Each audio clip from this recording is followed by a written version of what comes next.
The Horizon Sky Tech Talks will comprise of our team and our associates who are experts in their respective fields, sharing their technical learnings throughout their careers. If you want to gain in-depth knowledge of such technical content, then stay tuned for our e-programs which will be launching soon. Hello everyone, welcome to Horizon Sky Academy. Before going on with the video, I would like to thank you all for such a warm response to our channel. We have crossed over 10,000 views in such a short period of time without any kind of promotion. So thank you all. Whoever is not subscribed to the channel, please subscribe, like and share with your friends. In today's Horizon Sky Tech Talks, we are going to talk about various types of project design steps. Now many people are confused whether what step or what personnel are involved in the entire run of a project from the scratch to its completion or commissioning time. So we'll be discussing in depth about the various elements, phases, personnel and the responsibilities involved in an entire project during its run. Now here is a flowchart of all the basic steps that are included in a project design. We will see the various types of elements and phases that a project goes through during its entire run. These are as follows. Firstly, we have the client user requirements. Initially, the client provides us with the different types of project parameters like the type of the project, its capacity, the budget. Then he goes to the various financiers for different types of options available to him like the promoters, banks or also some non-banking finance companies. Then he goes to a CA or a consultant for the making of feasibility report and the project report.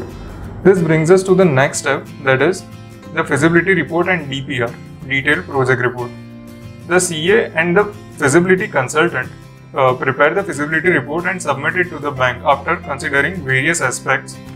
Now the feasibility report focuses on the viability and economic aspects of the project, which are like the availability of land, water, transport facilities, laborers, the seismic zones and the weather conditions for the site. Then the economic aspects like the return on investment, payback period. Then we have the project cost and break-even point, etc. This brings us to the next step, that is the master planning and individual space planning. After the feasibility report is checked and approved, the master planning of the campus is started. After doing the contour survey of the site, the engineering and architectural consultants start preparing the entire master plan, which focuses on the points like the number of buildings in the campus, the man and material movement, the sun path and wind direction for the given site. Then we have the Vastu guidelines. Vastu guidelines are mainly popular in India, but some people or consultants from foreign countries also want the Vastu guidelines incorporated in their projects. Then we have the road infrastructure, rainwater drainage, the supply, and finally the landscaping. In the next step, we have master planning of MEP services. Here, the space planning is done for the following things. The electrical substation for receiving power from the government. Then we have the standby power plant or the DC set space planning, the meters and power distribution. Then we have the entire water system, UGT, OST and hydro-pneumatic system for the supply of water. Then water supply from the government or our own bore wells, the water drainage, soak pits and soak wells, then the ETP and STP, and finally we have the chilling plant. Now this brings us to the next step, that is the architecture design and civil or structural design. Now the detailed architectural design and the civil or structural space planning is done for the entire campus and various types of drawings are prepared for it.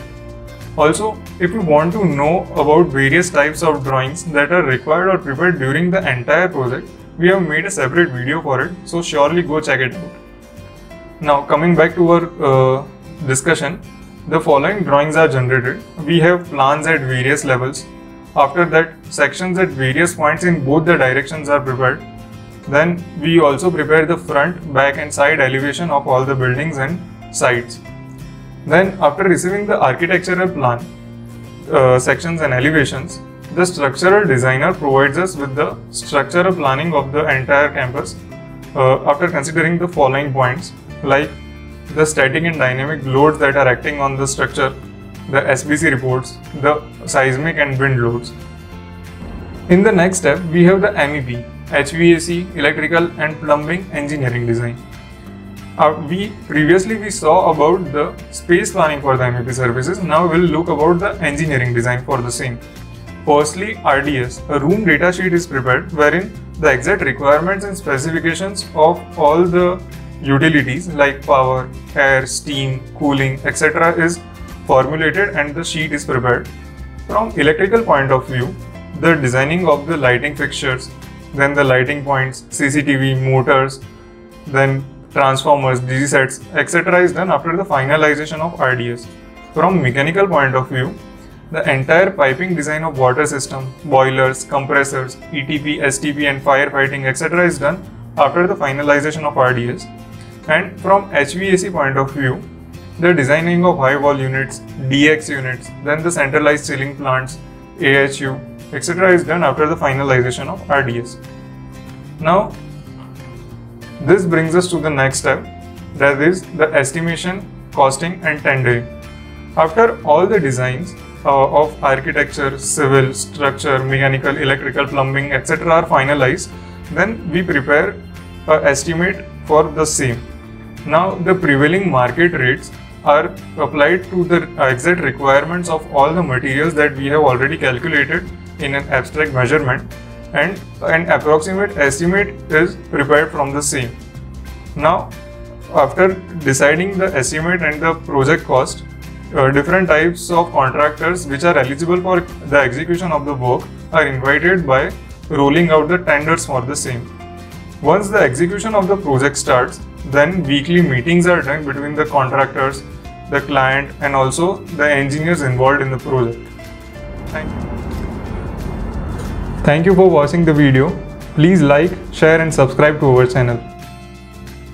If you want to gain in-depth knowledge for the same topics, you can download our books from the Amazon Kindle or from our website hockeycart.com.